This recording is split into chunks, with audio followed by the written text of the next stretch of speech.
Let me ask you a quick question. Who discovered America? If you just whispered Christopher Columbus, don't worry. History class trained you well. But modern DNA science walked into the room and said, "Everybody sits down. We need to talk." When researchers began analyzing Native American DNA, they expected one clean story. What they got instead was a plot twist worthy of Netflix. Genetic markers started showing connections that did not fit the Columbus first narrative.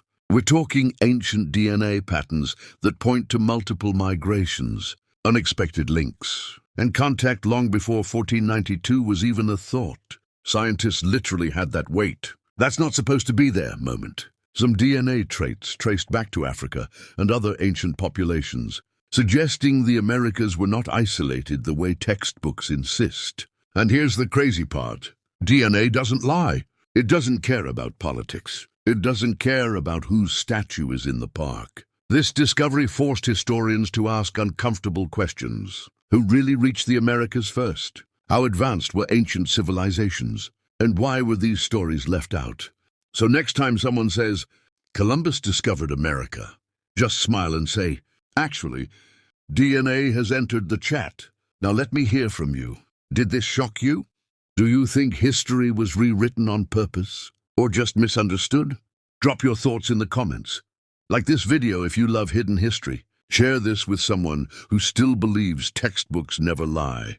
And subscribe right now, because the next episode goes even deeper. History isn't finished. It's just finally being decoded. Okay, don't panic. I promise we're not going back to high school biology class. No microscopes, no exams. Just vibes and facts. Let's start with haplogroups. Think of haplogroups like family surnames, but for your DNA. They tell scientists where your ancient ancestors traveled thousands of years ago. Not where you live now. Not your passport. Just your deep ancient GPS history. Now here's where people get confused. DNA tracks migration, not a modern race. Race is a social idea. DNA is like a cool story. But here are the receipts. When scientists study DNA markers, they're not saying, "You're African, European, or Native American today." They're saying, "Your ancestors walked, sailed, and survived across the planet." Imagine humanity like a massive group chat.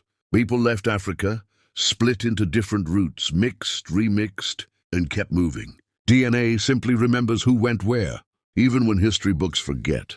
And that's why genes don't lie. Kings can rewrite stories.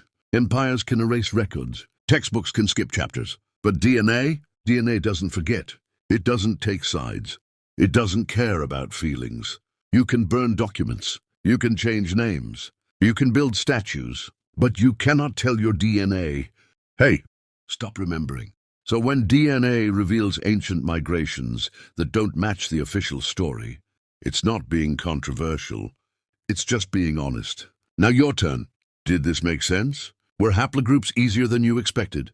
Drop a comment. Like if you enjoy History Explained simply, share this with someone who thinks DNA equals race. And subscribe, because the next episode gets even crazier. Okay. Now this is where the history books start sweating, because scientists found something in Native American DNA that made them pause and go, can we double-check this? Researchers discovered rare African-linked haplogroups inside some native populations. Not modern DNA contamination. Not a recent mix-up. We're talking about ancient genetic markers, the kind that travel only through deep ancestry. And according to the official story, these markers should not be there at all. Textbooks tell us the Americas were isolated, locked away, waiting patiently for 1492 like a surprise party. But DNA looked at that story and said, "Yeah, that timeline doesn't add up." Here's the funny part. Scientists are careful, very careful. They don't jump on YouTube yelling, "History is fake." Instead, they use words like unexpected, anomalous, and requires further study. Translation: this doesn't fit the story we were taught. What scientists say, these markers suggest ancient contact or migration that hasn't been fully explained. What textbooks say, everyone arrived the same way at the same time, and nothing interesting happened after. Yeah, one of these is clearly oversimplified. And before anyone panics, This isn't about replacing one story with another. It's about admitting that human history is messy, complicated, and global. So when African genetic markers appear where they're not supposed to be, it's not DNA being controversial. It's DNA being honest. Now your turn. Does this change how you see history? Should textbooks be updated as science advances? Comment below. Like if you enjoy uncomfortable truths, share this with someone who thinks history is finished. Subscribe, because the next episode goes even deeper. Okay, serious question.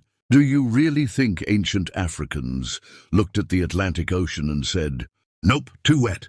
Because here's the thing. Africans were master sailors long before Columbus was born, dreamed, or lost his map. They built massive ships, traded across oceans, and navigated rivers and coastlines with precision. So could Africans cross the Atlantic? Short answer, yes. Long answer, yes. And the ocean basically helped. Ancient African civilizations understood stars, wind, and currents. They didn't need GPS. They had the sun, the moon, and generations of passed-down knowledge. Now let's talk about the ocean itself. The Atlantic isn't just random water sloshing around. It has powerful wind and current systems that move in predictable loops. One of those loops flows from West Africa straight toward the Americas. Translation: if you launch a sturdy ship from Africa and let the ocean do its thing, congratulations. You're heading west whether you planned it or not. So was transatlantic contact an accident? Maybe sometimes. Was it intentional? Also possible. We already know Africans traveled thousands of miles for trade and exploration. So crossing a wide ocean with the right ships, knowledge, and currents isn't fantasy. It's physics. And here's the funny part. When people say, "That would have been impossible," what they really mean is, "I've never thought about wind currents before." Now your turn. Do you think ancient voyages were intentional or accidental? Should history give ancient sailors more credit? Drop your thoughts. Like if this made you rethink the ocean. Share this with someone who underestimates ancient technology. Subscribe, because the next episode goes even deeper. All right, let's talk about the Olmecs, the civilization that makes historians clear their throat before answering questions. Most people first notice the Olmec stone heads and say, "Wait, why do those faces look African?" And that's usually where the internet argument explodes. But here's the plot twist. Faces start conversations. DNA ends debates. The real question isn't, do they look African? The real question is, what does the genetic evidence say? Some Olmec-era remains and surrounding populations raise genetic questions that don't fit neatly into the traditional story. Not because DNA is trying to be dramatic, but because human history rarely follows straight lines. Now, let's clear something up real quick. Facial features can be misleading. Noses, lips, skull shapes. Those can overlap across populations. So no, scientists don't just eyeball a statue and rewrite history. That's why genetic data matters more than appearances. DNA tracks ancestry, migration, and ancient contact, not vibes. And this is where things get uncomfortable. Because once DNA enters the discussion, historians can't just say, "That's a coincidence," or "Let's not talk about that." This topic makes people uneasy because it challenges long-standing assumptions. Who met whom? Who influenced whom? And how global was the ancient world really? It's not that historians hate new evidence. It's that new evidence sometimes means rewriting chapters. And nobody likes erasing paragraphs they memorized in school. So the Olmec conversation isn't about replacing history. It's about updating it. Now your turn. Do you think DNA should carry more weight than appearances? Why do you think this topic makes people uncomfortable? Comment below, like if you enjoy honest history. Share this with someone who loves ancient mysteries. Subscribe, because this series is just getting started. All right, let's talk about the classic Bering Strait story. You know, the one your textbooks love. The idea is simple. People walked from Asia into the Americas over a frozen land bridge thousands of years ago. Easy to picture, right? Humans bundled up, trudging across ice like it's a winter hike. For centuries. But here's the problem. The genetic data doesn't line up neatly. Scientists keep finding DNA markers in the Americas that aren't explained by a single migration from Asia. Some populations carry traits that point to Africa, some to other unexpected regions. Basically, DNA is like, hey, I remember way more than your land bridge story. And here's the funny part. Historians and geneticists don't just shrug and say, cool, let's move on. They stare at the data, adjust timelines, and whisper words like anomalous and requires further research. This is why multiple migration waves make more sense. Humans were explorers, traders, sailors. They didn't just take one road north and stop there. They moved, mingled, returned, and repeated, leaving behind a complex genetic footprint that the Bering Strait alone can't explain. So next time someone says, all Americans came only through Asia, you can smile and say, DNA has a few other travel stories to tell. Now your turn. Do you think humans arrived in the Americas in one wave or many? Have you ever wondered what else our DNA is quietly revealing? Comment below. Like if you enjoy uncovering hidden history. Share this with someone who thinks textbooks have all the answers. Subscribe, because the next episode dives even deeper into ancient migrations. All right, let's bring this home, because this part really matters. When we talk about Native American origins, we're not just debating history. We're talking about identity. For a long time, the story was simple. One migration, one route, one origin. Nice, clean, easy to memorize for exams. But DNA showed up and said, yeah, humans don't work like that. So who were the first Americans? The honest answer is, it depends on what you mean by first. First to arrive? First to settle permanently? First to influence culture, trade, or genetics? Once you zoom out, Native American origins start looking less like a straight line and more like a web. Multiple migrations, different routes, different times, people meeting, mixing, separating, and reconnecting. And here's where it gets important. This doesn't erase Native American identity. It actually strengthens it. Because identity isn't about being from one place at one moment. It's about survival, adaptation, and continuity over thousands of years. DNA shows that Native American ancestry is deep, resilient, and complex, not fragile, not accidental. This also changes how ancestral stories are told. Instead of, you came from here, end of story, it becomes, your ancestors were part of a global human journey. And honestly, that's way more powerful. Here's the funny part. People get uncomfortable because they think complexity means confusion, but complexity actually means truth. Now your turn. Does this broader picture change how you think about Native American origins? Do you think schools should teach a more complex story? Drop your thoughts in the comments.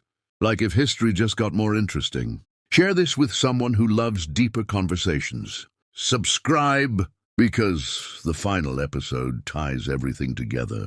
Okay.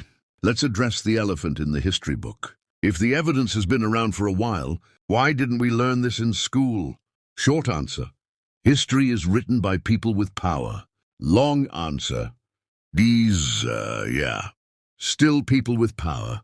For centuries, empires and nations needed clean, simple stories. Stories that said, we discovered this. We came first. We built civilization. Messy global histories? Not great for empire branding. So when early researchers found odd artifacts, strange similarities, or inconvenient data, those discoveries were often brushed off with labels like coincidence, contamination, not important enough. Translation: this complicates the story. Put it in the drawer. And let's be fair, science back then had limits. No DNA testing, no advanced dating tools, just bones, stones, and strong opinions. Now here's the funny part. When the DNA arrived, it didn't ask for permission.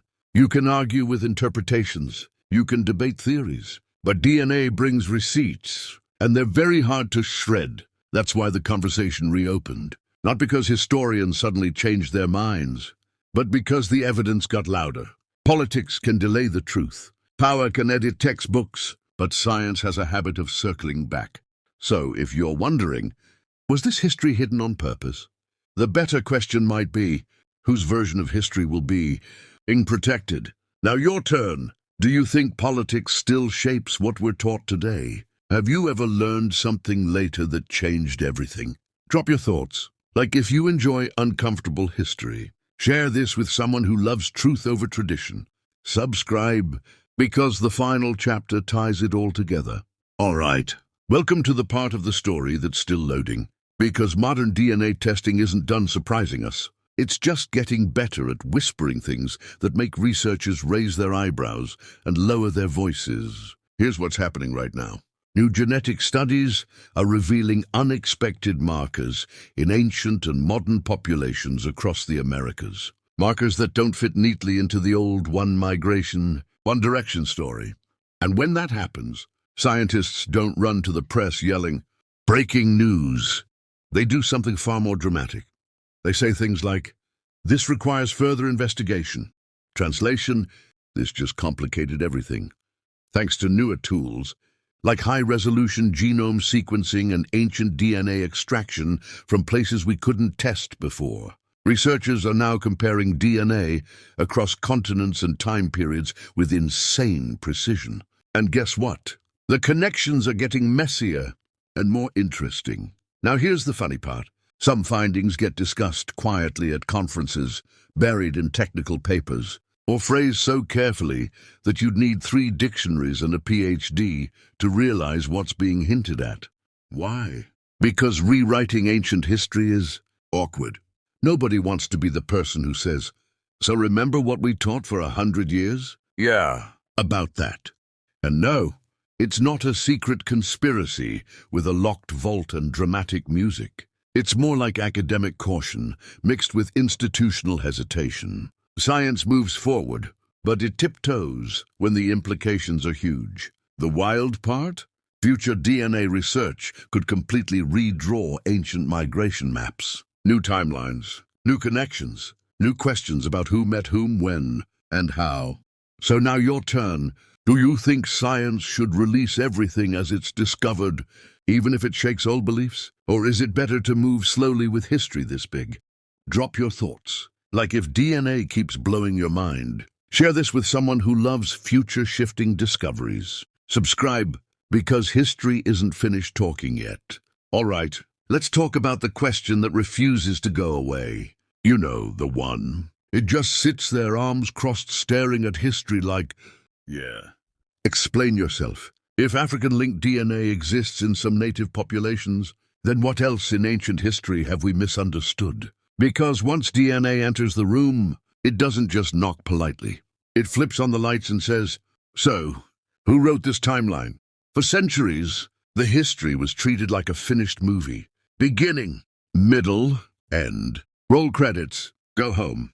But the DNA hit pause and said, "Hold on. We skipped some scenes. If ancient Africans reached the Americas, then the oceans weren't walls. They were highways. If humans traveled, traded, and mixed more than we thought, then maybe the ancient world was way more connected than textbooks admit." And suddenly, we're not just questioning who came where. We're questioning how much we actually know. Here's the funny part. The more science discovers, the messier history gets. No clean lines, no simple arrows on maps. Just humans doing what humans do. Exploring, surviving, mixing, and leaving clues behind. And that's why this story is far from finished. DNA technology keeps improving. New samples keep getting tested. New discoveries keep whispering, "Hey, remember that thing you were sure about?" Yeah, maybe not. Now quick pause. Before DNA uncovers another plot twist. Like this, if your brain just did a backflip. Comment what part of history you now side-eye the most. Share this with someone who still thinks history never changes. Subscribe, because trust me, this series is not done cooking. History isn't broken. It's just finally being questioned.